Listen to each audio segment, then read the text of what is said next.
이기주라는 작가가 있습니다. 그 언어의 온도인가요? 그런 책을 써서 이렇게 수필을 읽기 좋아하는 분들에게 꽤 알려진 분입니다. 또 그러니까 단어나 문장의 뜻들을 잘 해석하는 분으로 알려져 있거든요. 그분이 계속해서 언어와 관련된, 단어와 관련된 그런 책들을 냅니다. 그 중에 한 권이 보편의 언어라는 책입니다. 그 책에 희망을 이렇게 얘기했습니다. 대체로 밝지만 때론 어두운 것. 여러분도 같이 한번 읽어보실래요? 이게 무슨 말인지 읽겠습니다. 대체로 밝지만 때로 어두운 것. 이게 희망인가요? 원래 사전적인 의미의 희망은 어떤 바램입니다. 그 바램은 어둡다고 표현되어 있지 않습니다. 계속해서 희망의 말처럼 밝고 무언가를 향해서 가도록 하는 의미입니다. 근데 이 기준은 그 뜻 자체가 그런 면도 있지만 그렇지 않은 면도 있다는 것을 강조합니다. 그러면서 이렇게 풀었습니다. 그 뒤에 글 같이 읽어보겠습니다. 희망은 대체로 밝고 아름답지만 때론 절망보다 어두컴컴하고 위험하다. 참혹한 상황에서까지 미소를 잃지 않고 희망에 매달리다가 더 깊이 좌절하는 사람들도 있으니 말이다. 그러기에 나는 희망이 인간의 고통을 무조건 줄여준다고 단언할 수는 없는 듯하다.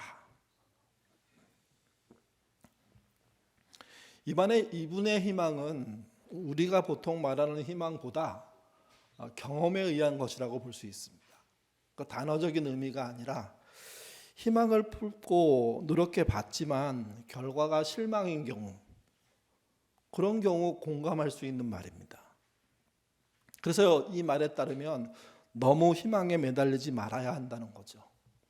얼마 전까지 유행했던 희망 고문, 아마 이런 말에 해당하는 것 같습니다. 예수님은 동시대 유대인들에게 매우 희망적인 존재였습니다. 물론 처음부터 그랬던 건 아닙니다. 우리가 어저께 묵상하고 나눴던, 교독했던 말씀들 속에 보면 예수님은 기본적으로 주변 사람에게 확 눈에 띄는 그런 인물은 아니었던 거로 보입니다. 그의 출신지가 나사렛 촌이었죠. 예루살렘, 유대의 중심이 아니라 변방에 사는 사람이었습니다. 그것도 목수의 아들이었습니다. 변방에 사는 목수의 아들, 그 사람을 그냥 보고 바로 신뢰할 사람은 없습니다. 또 유대인에게는 속설이 한 가지 있습니다. 뛰어난 인물, 하나님이 보낸 사람들은요, 외모가 준수하다는 겁니다. 이 말을 들으면 많은 분들이 동의하는 분도 계시겠지만 이래서 되나 하는 생각을 가질 겁니다. 근데 그들은 그렇게 생각했습니다. 정말 하나님이 보낸 사람이라면 키 작고 여러 가지 신체적인 한계가 있는 그런 모습으로 오는 게 아니라 늘씬하고 크고 그러면서도 준수하게 생기고 발음도 좋고 삶도 모든 것이 이렇게 뚜렷한 정말 선이 굵은 그런 인물처럼 그들은 기대하고 있었던 거죠. 근데 예수님은 어저께 이야기에 따라 보면 평범 이하의 외모를 가졌다는 게 성경의 진술입니다. 평범한 외모여도 문제인데 평범 이하의 외모라면 그것 자체가 그에게 한계가 될 수밖에 없다는 거죠. 이 말은 이런 말이 됩니다. 그런 사람이 많은 사람에게 희망적인 존재가 되려면 많은 시간과 증명이 필요하다는 겁니다. 주님은 등장하는 순간부터 희망적인 존재로 보이지 않았고 많은 사람들이 등한시하는 존재로 보였지만 그의 행동, 그의 삶이 희망을 갖도록 만드는 행동이었고 삶이었다는 겁니다. 그러면서 점점점 이스라엘 사람들이 예수를 보고 희망을 품기 시작했다는 거죠. 사람들이 누군가를 향해서 희망을 품으면요, 그때부터 자기 희망을 또한 얹습니다. 이게 무슨 말이냐면 그 사람이 더 큰 일을 해줄 수 있다는 생각 때문에 자기가 기대하는 것까지도 그 사람을 통해서 이루려고 한다는 거죠. 당시 유대인들의 가장 큰 소망은 로마로부터의 독립이었습니다. 그리고 한 걸음 더 나가서 로마와 같은 패권 국가가 되는 거였습니다. 예수가 그걸 이룰 만한 존재인지 생각하기 시작했고, 그걸 이룰 만한 존재라고 생각하는 사람들은 열성적으로 쫓아다니기 시작한 겁니다. 근데 문제가 있습니다. 예수님은요, 유대인의 독립과 무관하게 움직이십니다. 유대주의자가 아니라 하나님 나라를 이야기합니다. 처음에 그 하나님의 나라가 유대인들은 자신들의 나라라고 생각했습니다. 에덴 동산처럼, 이사야에서 나오는 말씀처럼 이상적인 국가가 예수를 통해서 유대 사회에 이루어지고, 그것이 로마를 점령하고 세계를 점령해서 패권 국가가 되고 하는 꿈을 계속해서 연결시키는데, 예수님은 그쪽으로 가지 않는 겁니다. 오히려 유대인 그들의 죄를 회개하라고 외치십니다. 죄 사함을 받지 아니하면 길이 없다고 말씀하십니다. 그의 요구는 세례였고, 세례는 개종을 말합니다. 유대주의자들 입장에서 유대교를 흔들고 있는 겁니다. 유대교를 무시하고 있는 겁니다. 자기들의 신앙을 무시하는 겁니다. 그러니 예수를 쫓았던 사람들이 어느 정도 시간이 지나고 난 다음에 얼마나 실망했을까요? 앞에서 말한 이기주 씨가 말한 것처럼 희망에 매달리다가 더 깊은 좌절로 떨어지는 겁니다. 그래서 그들이 얼굴을 순식간에 바꾸죠. 열광적으로 우리의 왕이라고 했던 예수를요, 십자가에 못 박아 죽이라고 얘기합니다. 물론 그 일의 속에는 선동자들이 있었습니다.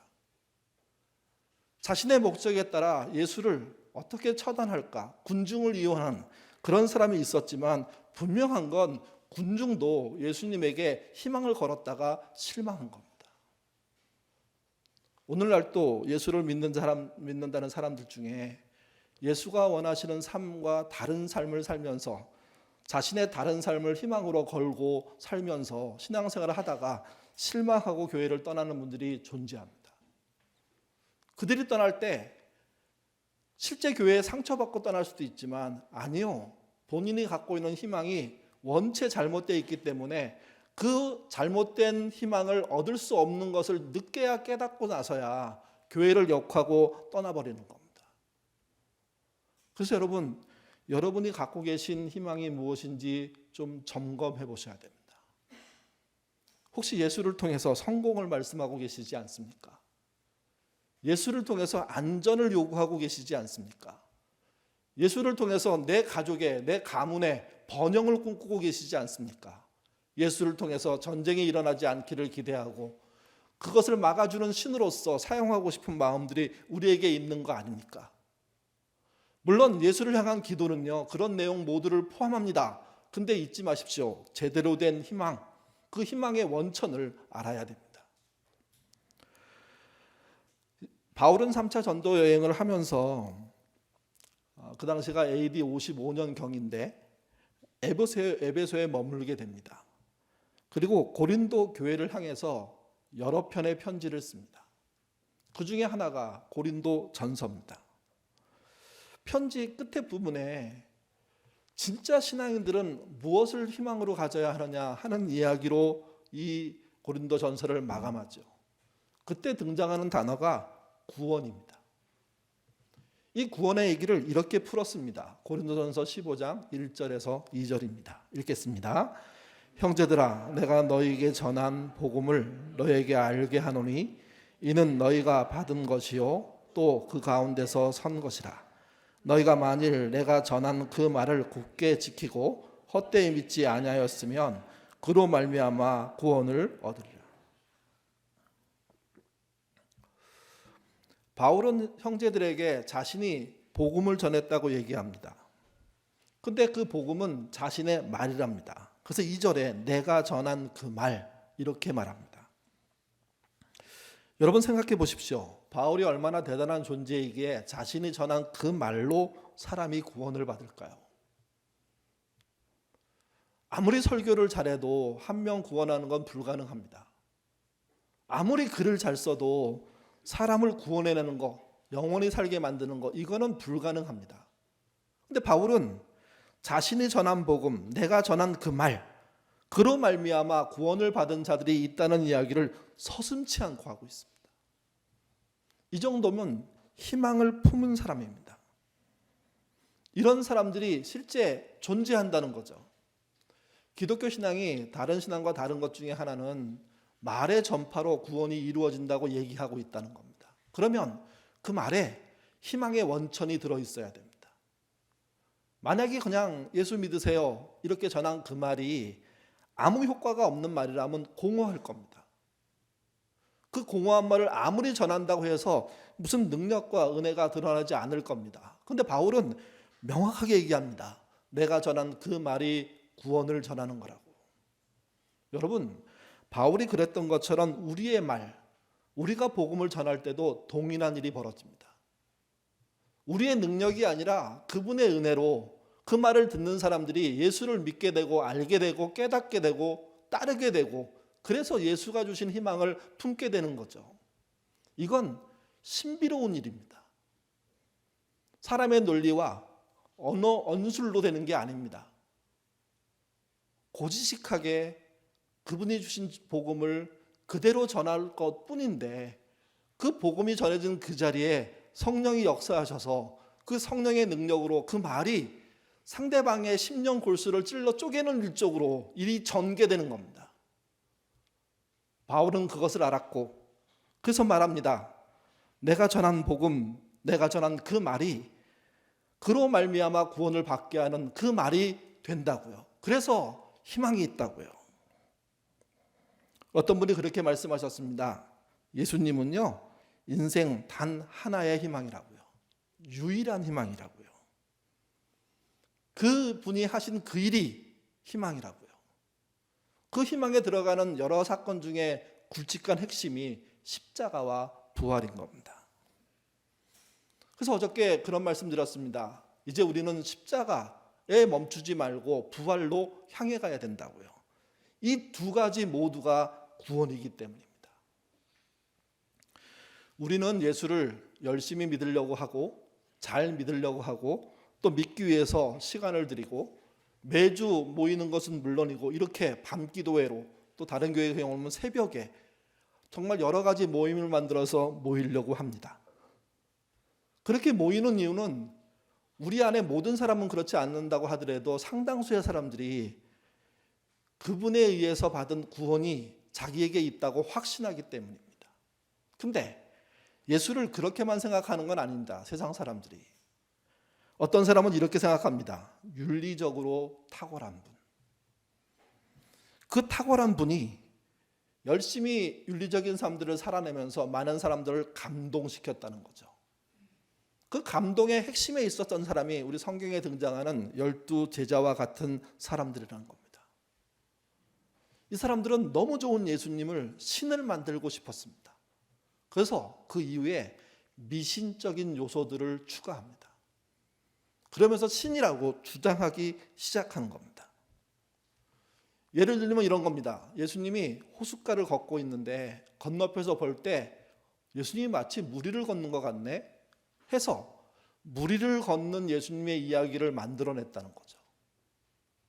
예수님이 먹을 것이 없어서 불쌍히 여기는 사람들과 함께 먹고 마시는 장면을 생각하면서 오병이어와 같은 사건들을 지어냈다는 겁니다. 예수님이 간절하게 병을 고치기 원하는 자를 위해서 헌신하는 모습을 보고 병 고치는 결과에 이르렀다는 이야기들을 했다는 거죠. 또 예수님이 귀신 들린 자의 귀신을 쫓아내는 그 현장들을 돕는 일들을 보면서 예수가 귀신을 쫓아냈다 하는 식으로 이야기를 붙여갔다는 겁니다.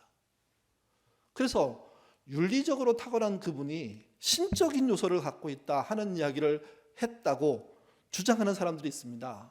이들이 역사적인 예술을 연구하는 사람들이고 합리적인 예술을 이야기하는 사람들입니다. 그들은 이렇게 말합니다. 윤리적인 예수에 기적적인 이야기들이 붙어서 지금의 예수가 됐다는 거죠. 만약 이들이 맞다면요, 기독교는 말도 안 되는 종교가 됩니다. 근데 바울은 그렇게 말하지 않습니다. 바울만이 아닙니다. 예수님의 제자들은 그렇게 말한 적이 없습니다. 그러면서 오늘 본문에서는요, 부활이라는 가장 명백한 사건 하나를 들고 그런 것이 아님을 증명합니다. 고린도전서 5장 13절에서 15절 말씀 같이 읽겠습니다. 만일 죽은 자의 부활이 없으면 그리스도서 다시 살아나지 못하였으리라. 그리스도께서 만일 다 살아나지 못하였으면 우리가 전파하는 것도 헛될 것이요 또 너희의 믿음도 헛것이요 또 우리가 하나님의 거짓 증인으로 발견되리니 우리가 하나님이 그리스도를 다시 살렸다는 증언하는 것입니다. 만일 죽은 자가 다시 살아난 일이 없으면 하나님이 그리스도를 다시 살리지 아니하였으리라. 5장이 아니라 15장이네요. 네. 바울은 예수님이 부활했기 때문에 부활이 있다고 주장하지 않습니다. 금방 읽은 본문에서 어떻게 얘기하냐면요, 만일 죽은 자의 부활이 없다면 이렇게 얘기합니다. 예수님의 부활은 예수님의 부활 때문에 이제 시작된 일이 아니라 하나님이 이미 죽은 자의 부활에 대한 일들을 해오셨다는 의미로부터 시작합니다. 그리고 예수님도 그 중에 한 명이라는 겁니다. 많은 분들이 그렇게 생각 안 하셨을 겁니다. 예수님이 부활을 하심으로 말미암아 다른 사람들이 부활하게 되는 거구나 이렇게 얘기하는데 바울은 그렇지 않습니다. 죽은 자의 부활이 있다. 그렇기 때문에 예수님도 부활하신 거다. 그리고 우리도 부활한다. 이 부활에 대한 이야기의 핵심은 결국 예수님입니다. 예수님이 부활했다는 것을 어떻게 증명할 수 있느냐 없느냐에 따라 우리가 말하는 기독교의 신앙의 이적들 그리고 십자가와 부활로 이어진 구원의 길들은요 증명되는 겁니다. 여러분, 증명은 어떻게 할까요? 증인에 의해서 합니다. 그 증인들이 남긴 기록으로 하는 겁니다. 고린도서 15장 3절에서 8절은 그 증인들이 얼마나 많이 존재했는지에 대한 이야기를 합니다. 같이 읽겠습니다. 내가 받은 것을 먼저 너에게 전하노니 이는 성경대로 그리스도께서 우리의 죄를 위하여 죽으시고 장사 지낸 바 되셨다가 성경대로 사흘 만에 다시 살아나사 게바에게 보이시고 후에 10제자와 그 후에 500여 형제들에게 일시에 보이셨나니 그 중에 지금까지 대다수는 살아있고 어떤 사람은 잠들었으며 그 후에 야고보에게 보이셨으며 그 후에 모든 사도들에게와 맨 나중에 만삭되지 못한 자 같은 내게도 보이셨느니라. 부활에 대한 이야기를 할 때 부활은 내가 부활하기 때문에 증명됐다 이렇게 말하지 않고 내 부활을 본 자들이 있다 이렇게 설명합니다. 바울이 그 얘기를 하는 거죠. 그리스도의 부활은 본 사람이 500명이 넘다 이렇게 얘기합니다. 처음에 게바라는 이야기를 합니다. 베드로를 말합니다. 배신했던 대표적인 역할을 했던 제자죠. 그리고 12제자입니다. 12제자 모두가 배반했습니다. 여러분, 배반한 사람이 예수의 죽음과 부활을 믿고 다시 뛰쳐나가서 예수의 제자가 된다는 것은 쉬운 일이 아닙니다. 더 놀라운 건 제자들 중에 가룟 유다 빼놓고 11명 모두가 실제 배반을 했음에도 불구하고 예수의 부활을 위해서 순교하기에 이르지 않습니까? 그렇다면 그들이 만난 부활한 예수는요 사실일 수밖에 없다는 겁니다. 왜냐하면 윤리적인 예수를 만나고 난 다음에 부활 이야기를 거짓으로 붙여놓고 그 다음에 순교하는 사람이 있을까? 그럴 리가 없다는 거죠. 왜? 거짓은 그 사람 스스로가 더 잘 알기 때문입니다. 그래서 배반자 11명 그들이 부활을 받고 그 부활하신 주님을 만난 이후에 그들의 삶은 자기 목숨을 바쳐도 아까운 게 없다고 생각했다는 거죠. 또 부활을 만난 사람들은 500여 형제라고 얘기합니다. 여러분, 한두 명의 증인도 소중한데요. 한꺼번에 500명을 얘기한다는 얘기는 당시로 가보면 예수님이 떠나시고 난 다음에 약 한 25년 정도 지난 후인데 아직도 수백 명의 부활을 본 증인들이 살아있다는 이야기를 하고 있는 겁니다. 만약에 이런 편지를 그 당시에 보내고 이 편지들은 고린도 교회만 읽는 게 아니라 주변 교회로 다 복사돼 가지고 전파가 되는데 그럴 때 이게 사실이 아니라면 그 자리에서 반박이 일어났을 겁니다. 누구냐고. 근데 예루살렘 교회와 안디옥 교회 그 주변의 교회들 안에는 그 사실을 본 사람들이 존재했고 그들의 증언들이 가능했기 때문에 이 사실을 보는 순간, 이 글을 읽는 순간 당시 그리스도인들은요, 그렇지, 당연하지, 아직도 있지, 이렇게 확신했던 거죠. 또 여기 증인 중에는요, 야고보가 등장합니다. 예수님의 동생입니다. 아마 형제들 같이 크신 분 중에 형제가 아주 친한 케이스가 흔하지 않다는 거 여러분 다 아실 겁니다. 뭐 친하더라도 어느 정도 서로 차이가 있고 또 서먹한 관계가 존재하죠. 성경에 의하면 옛날에 예수님이 한참 활동을 시작하실 때 동생들이, 가족들이, 친척들이 뭐라고 했습니까? 제발 나사렛 근처에도 오지 말라고, 우리 가족인 거 밝혀지지 않게 해달라고, 당신 때문에 너무 힘들다고. 심지어 가족 중에는 예수가 미친 거 아니야? 이렇게 반응했던 사람들도 존재합니다. 그들의 대표격인 역할이 누구냐? 야고보인데 야고보가 예수를 신으로 믿기 시작했다는 거죠. 왜? 부활한 그분을 만났기 때문에. 그리고 마지막으로 등장하는 게 8절 끄트머리에 보면 내게도라고 표현합니다. 이때 내게는 바울을 말합니다. 앞에 사람들은 예수를 추종하고 따르다가 예수를 만났고 야고보를 빼놓고는 다 그런 경험의 소유자고 배반을 했더라고 하더라도 예수를 따랐던 분들인데 바울은 그렇지 않았습니다. 핍박자였습니다. 핍박하는 자들의 앞잡이였습니다. 그도 예수를 만났고 그는 빛으로 오신 예수님을 만났는데 그 예수님을 그 본문 사도행전 9장에 보면 부활하신 분으로 표현합니다. 부활의 현장에서 그분을 본 게 아니라 40일 동안 이 땅에 부활의 모습으로 계실 때 그분을 본 게 아니라 세월이 한참 흐르고 난 다음에 이미 승천하신 그분을, 빛으로 찾아오시는 그분을 만나서 그 안에 부활하신 모습을 보고 난 다음에 자신도 부활을 봤다고 얘기하는 거죠. 바울의 이 이야기는 굉장히 의미가 큽니다. 왜 그러냐면 부활 현장에서 부활하신 주님을 만난 사람들이 있지만 부활 이후에도 부활하신 주님을 만날 수 있다는 예를 보여주는 것이기 때문입니다. 바울의 고린도전서 15장 3절부터 8절의 이 이야기들은 한마디로 말하면 부활은 지울래야 지울 수 없는 이야기라는 거죠. 지울래야 지울 수 없는 이야기.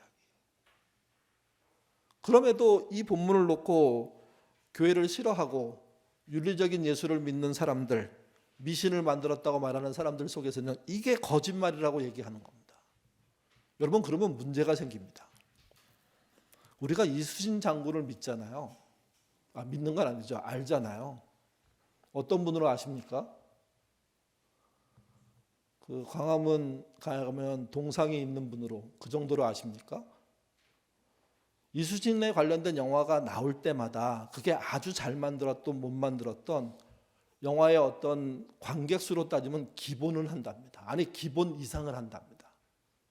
왜 그러냐 하면 아는 얘기임에도 불구하고 또 보고 싶고 또 봄으로 쾌감을 느끼고 또 봄으로 자긍심이 생기기 때문에. 근데 여러분, 이수진에 관련된 이야기는 여러분이 직접 보신 겁니까?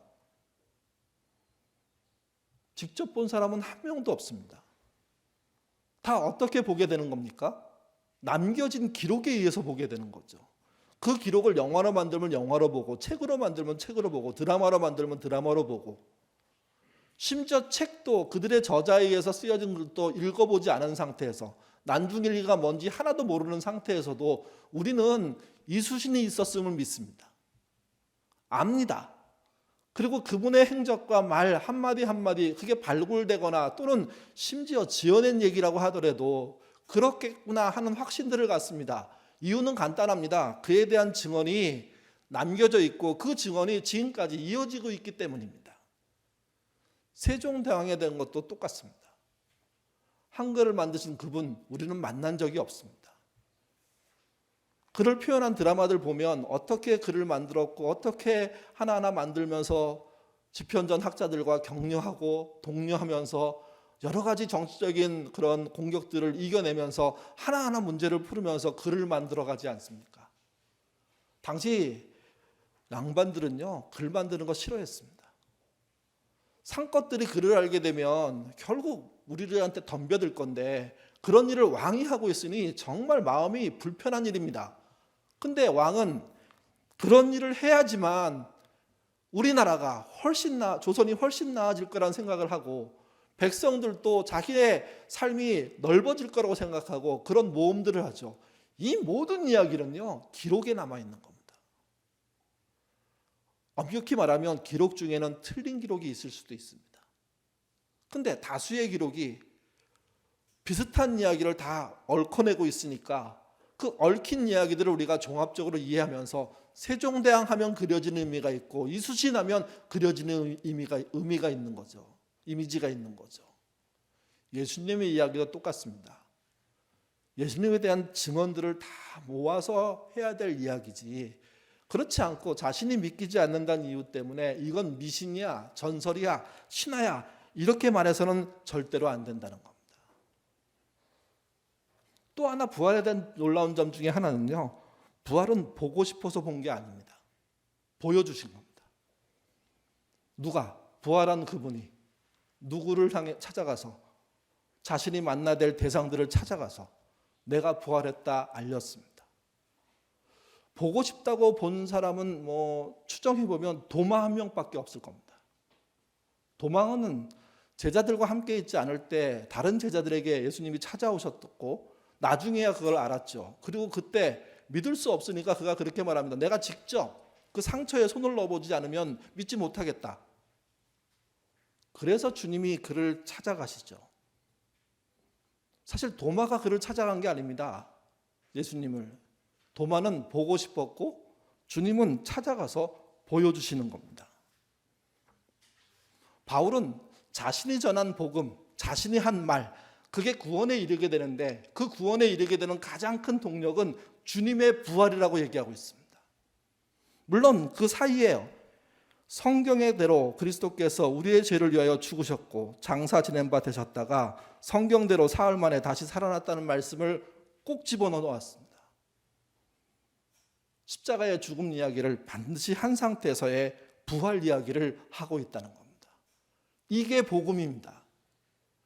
이 복음을 어떤 사람은 능숙한 말로 전할 수 있고요, 어떤 사람은 예까지 들으면서 전할 수 있지만 어떤 사람은 띄엄띄엄 심지어 전체 이야기를 하지 못하는 상태에서 전할 수 있는데, 이 전할 때 하나님의 역사, 성령의 이끄심, 심령 골수를 찔러 쪼개는 역사들이 나타나기 시작하기 때문에 복음이라는 게 살아있는 겁니다. 부활하신 것도 맞지만 성령의 역사가 있는 것도 맞고 그 역사 때문에 세상이 바뀌는 일들이 벌어지는 거죠. 그렇기 때문에 부활이 중요하고 부활의 신앙을 가져야 되는 겁니다. 십자가에 머물러서는 안 되는 겁니다. 십자가의 은혜만이 아니라 하나님의 능력과 권능으로 살아가는 삶에 대한 이야기를 우리는 쫓아가야 됩니다. 그래서 여러분, 정말 그분의 역사가 일어나는지 여러분의 말과 여러분의 행동으로 복음을 직접 전해보십시오. 생각보다 어눌한 말을 통해서 복음이 전해집니다. 덜커덩 예수를 믿는 사람들이 생겨납니다.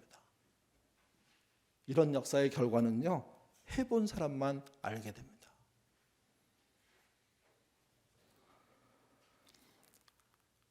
피터 윌리엄스라는 사람이 성경에 나오는 여러 가지 증언들을 통해서 부활한 주님이 어떤 모습으로 다각적으로 나타났을까 한 걸 정리한 게 있습니다. 이 정리에는 장소나 때나 이런 게 나오는데 그 옆에 성경 구절들이 다 적혀 있습니다. 그걸 적으면 실제 여기 적혀 있는 것보다 4배 정도 양이 되더라고요. 그래서 설교 안에 집어넣을 수가 없어서 성경 구절을 다 빼고 피터 윌리엄스가 성경에 나온 증언, 특별히 부활하신 주님이 어떤 상황에서 나타나신지에 대해서 기록한 것을 같이 한번 보도록 하겠습니다. 같이 우리 읽어보죠. 읽겠습니다. 기록된 것만 해도 부활하신 예수님은 유대에, 갈릴리에, 성읍에, 시골에, 실내에, 실외에, 아침에, 저녁에 예고하신 대로 예고 없이 가까이에 멀리에 산 위에 호수에 여러 남자에게 여러 여자에게 개인에게 최고 500명 앉으셔서 서신 채로 걸으시며 음식을 드시며 늘 말씀하시며 나타났다. 대화까지 나눈 명백한 근접 대면이 많았다. 다수의 개인이 죽은 자 가운데서 다시 살아나신 예수님을 실제 보고 전하지 않고서야 복음서와 초대 기독교 서신서에 기록된 이토록 수많은 나타나심은 상상하기 힘들다.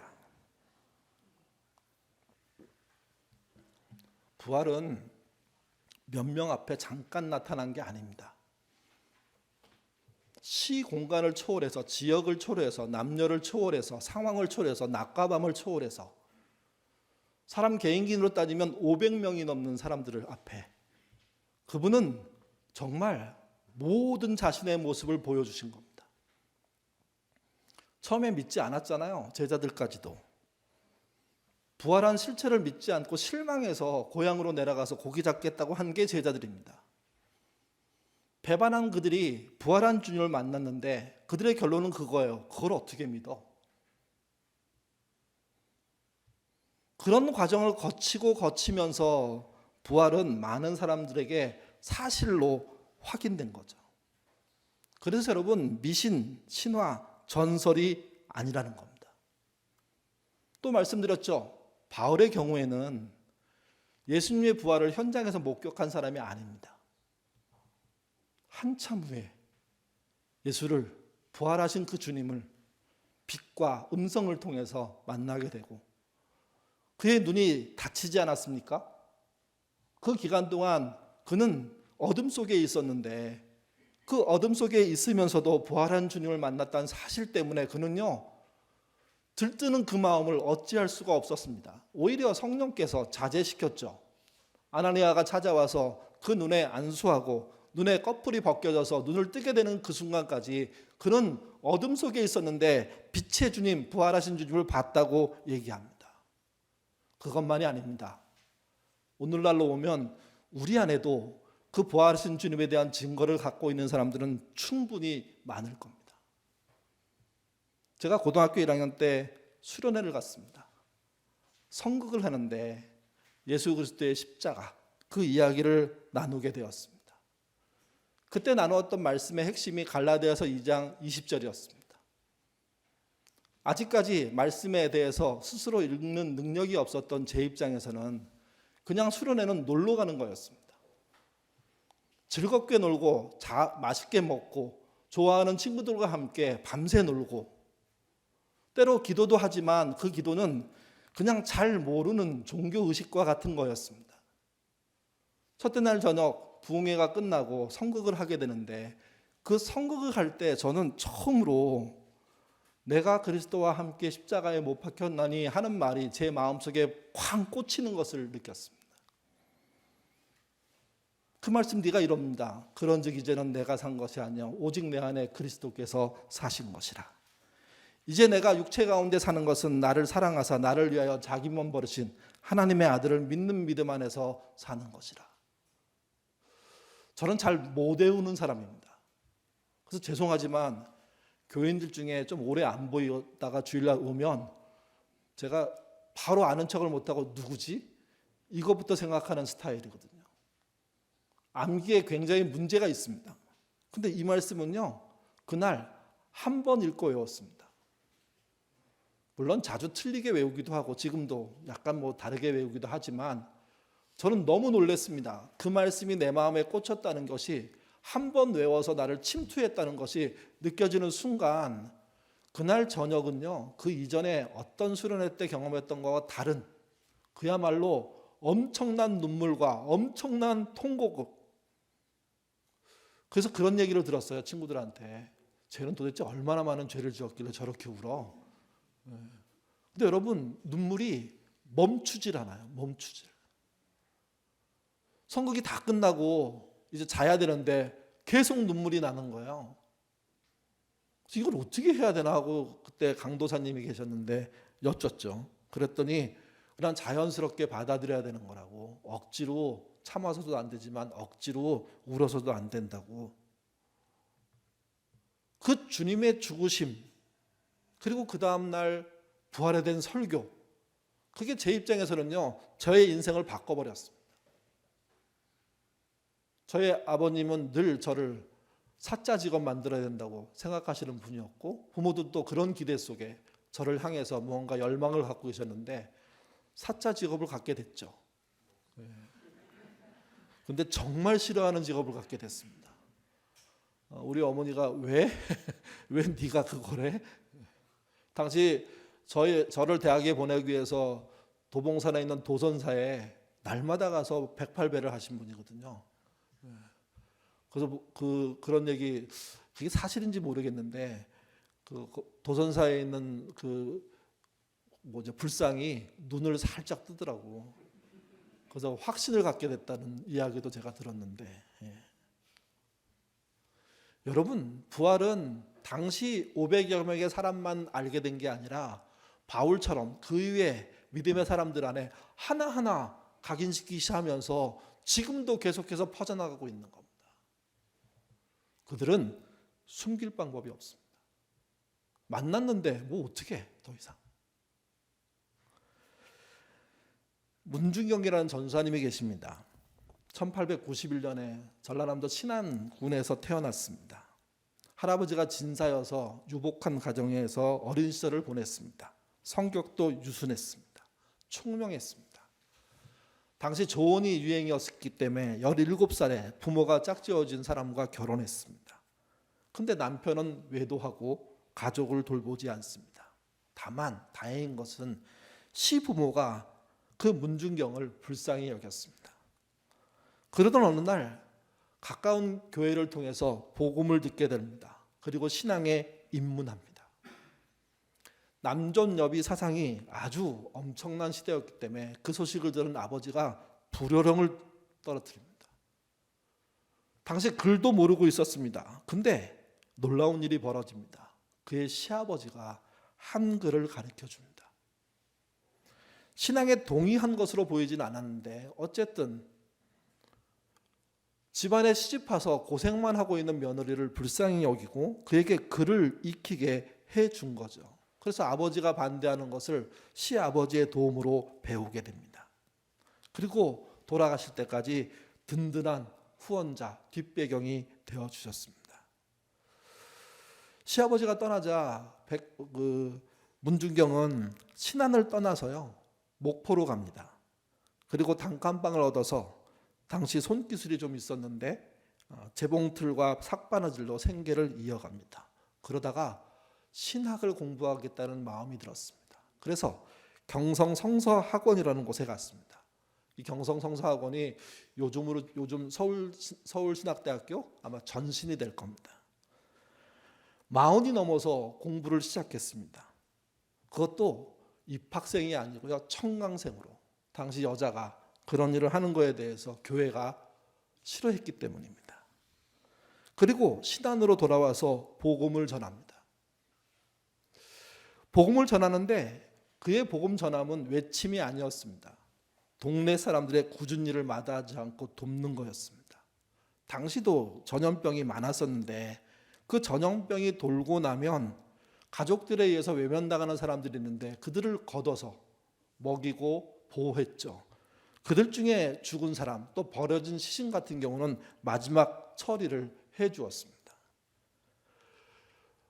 문중경은 1년에 9컬레의 고무신을 달아 없어질 정도로 돌아다녔답니다.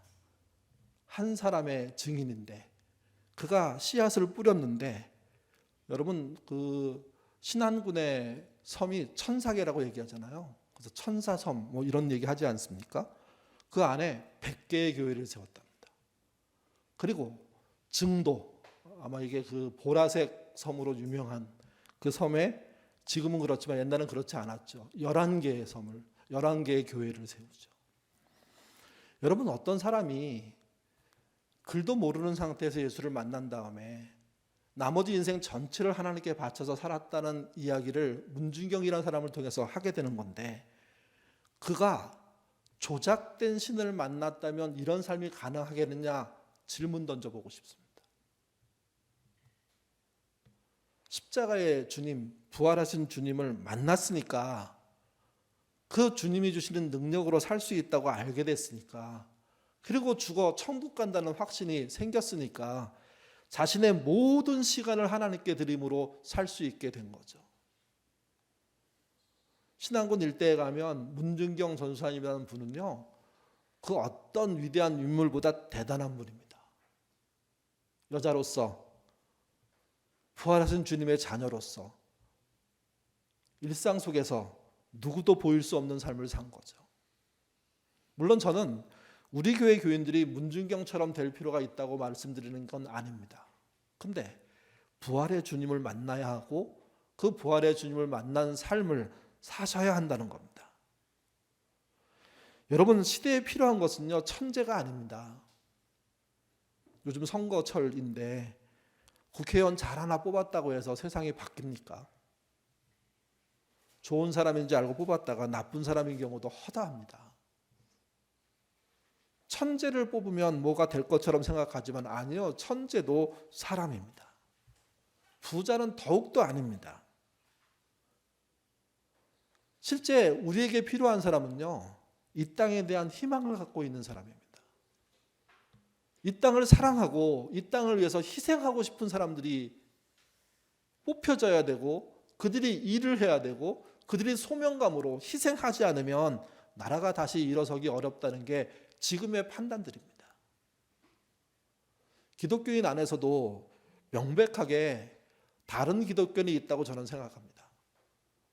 예수의 십자가와 부활을 모른 채 종교 생활하는 분들이 있는가 하면 그 십자가와 부활 때문에 주님을 떠날 수 없어 그 그늘 안에 살려고 애쓰는, 그리고 그것이 힘들고 어렵지만 해낼 만한 일이라고 믿고 살아가는 그런 존재들이 있다는 겁니다. 그래서 부활만이 희망입니다. 문준경 전도사님이 마지막 한 기도입니다. 같이 읽고 마치도록 하겠습니다. 읽겠습니다. 한많은 제 삶을 당신의 사랑으로 감싸주신 큰 애로 말로 다할 수 없는데, 이런 육신의 고통을 넘어 영원한 생명 안으로 저를 인도해 주시니 더할 나위 없습니다. 부족한 제 영혼 당신의 손에 의탁하오니 비천한 자를 받아주옵소서. 죽는 순간에 그는요, 영원한 삶으로 들어갈 걸 믿고 있었습니다. 그리고 마지막까지 내 손 놓지 마시고 인도해 달라고 하는 마음으로 영혼을 부탁했습니다. 그 다음은 하나님이 하실 일입니다. 교회의 소망은요, 교회의 성장이 아닙니다. 교회가 넓어지고 많아지고 좋아지고 나아지는 게 아닙니다. 교인들이 부활이면 충분하다는 믿음이 소망인 겁니다. 부활만이 희망이라는 사실을 아시고 그 부활의 신앙을 물려받기 위해서 아직 그게 무엇인지 모른다면 그걸 배우려고 하는 사람이 되십시오. 그걸 아신다면 세상 헛된 소망 쫓아가지 마시고 부활만이 희망임을 믿고 따르십시오. 그러면 여러분의 끝은 그분의 품일 겁니다. 그 천국을 향해서 우리 모두가 가게 될 겁니다. 그런 걸음 가시는 저와 여러분 되시기를 주님의 이름으로 부탁드립니다. 기도하겠습니다. 교회의 성장을 얘기하는 사람들, 교회의 크기를 말하는 사람들이 물론 그들도 십자가를 말하고 부활을 말합니다. 근데 자신의 교회의 크기가 오히려 더 소망인 것처럼 되어버린 경우가 얼마나 많습니까? 좋은 교우 관계가 희망인 게 맞습니다. 만나서 행복하고 잘 먹고 누리고 또 서로 상호 돌봄하고 살아가는 것이 얼마나 소망이겠습니까? 근데 그 가운데 주님의 희생하신 십자가와 부활이 없다면 공허한 이야기입니다. 우리 신앙의 가장 중요한 핵심이 십자가라는 사실, 그리고 부활의 사실을 놓치지 않도록 하나님 인도하여 주옵소서. 그리고 그 부활만이 희망이라는 사실을 우리 신앙 속에 제대로 세우는 신자 될 수 있도록 하나님 인도하여 주옵소서. 그래서 목사에 의해서 실망하고 신앙을 꺾어버리는 신자 되지 않기를 원합니다. 교회의 실망에서 교회를 떠난 것으로 하나님을 떠나버리는 자들 되지 않기를 원합니다. 목사가 실망을 시켜도, 교우가 나를 어렵게 만들어도, 교회가 심지어 나를 배반한다고 하더라도 부활하신 그분만은 믿는 우리가 될 수 있도록 하나님 인도하여 주옵소서. 그래서 인내하게 하시고, 그래서 이기게 하시고, 그래서 겪어내는 자들 될 수 있도록 주님 인도하여 주옵소서. 너무 자주 목사와 교회에 실망해서 예수를 버렸다는 이야기를 듣습니다. 안타까운 일이고 너무 마음 아픈 일이지만 그분에게 예수가 그 정도밖에 안 되는 분 아니었을까 하는 생각도 하게 됩니다. 우리의 믿음이 정말 나를 위해서 희생하신 그분의 십자가와 부활하신 그분의 능력이 있는 신앙이는지 돌아보는 우리 모두 되도록 인도하여 주옵소서. 그리고 그 능력으로 끝까지 가는 예수 그리스도인 될 수 있도록 인도하여 주옵소서. 감사하며 예수님 이름으로 기도드립니다. 아멘.